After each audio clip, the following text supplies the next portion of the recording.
What's the technology behind many of the iconic architectural structures being built today? It's a process called Building Information Modeling. BIM is a 3D modeling process that is changing the way people plan, design, construct, and operate buildings and infrastructure around the globe. As early as the 1960s, computer pioneers realized the demand for flexible, digital building models. The breakthrough came in 1963 when Ivan Sutherland developed Sketchpad.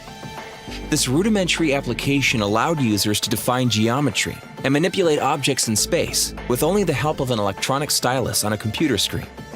However, these early predecessors built models without data on functional performance characteristics, meaning that without the information on how buildings worked, they were rather superficial implementations.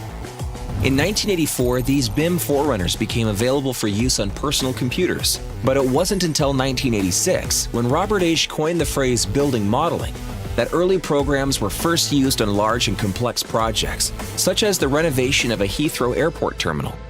In 1993, the Lawrence Berkeley National Lab's development of Building Design Advisor paved the way for systems providing performance data on how buildings and their components function. By the late 1990s and early 2000s, the contemporary outline of BIM had started to crystallize. Objects and shapes had fully embedded metadata and were able to understand their relationship with each other and the building as a whole. 2004 was a huge year for BIM. For the first time, designers, builders, engineers, and owners could all work collaboratively on one centralized, dynamically updated model. For example, if a designer made a change to the model, the project's construction shopping list automatically changed too, such as the number and size of windows. 2008. 4 years later, parametric modeling also took a step forward, with an avalanche of design outputs, giving users even greater control over their project decisions. Meanwhile, laser scanning and reality capture filled BIM models with precise, abundant data, saving time in project preparations, and clash detection made it possible to automatically locate on-site clashes, such as ductwork running through beams, and prevent expensive change orders. With help from clash detection, engineers for the China Zun Tower in Beijing caught thousands of issues in the BIM model. It reduced passive change orders by 80% compared to other similar projects.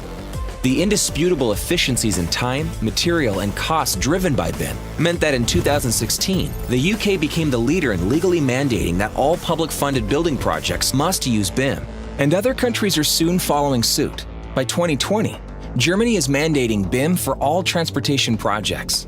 With BIM now on the cloud, teams can collaborate on the same model from all over the world, providing great efficiencies. In the near future, BIM and GIS data will merge into one model, helping designers make crucial decisions based on the precise geographic location. As 3D modeling technology advances and is more commercially accessible, the BIM process is becoming more and more integrated with building the wider world, promising a richer, more collaborative experience for users designing and building the spaces we live and work in.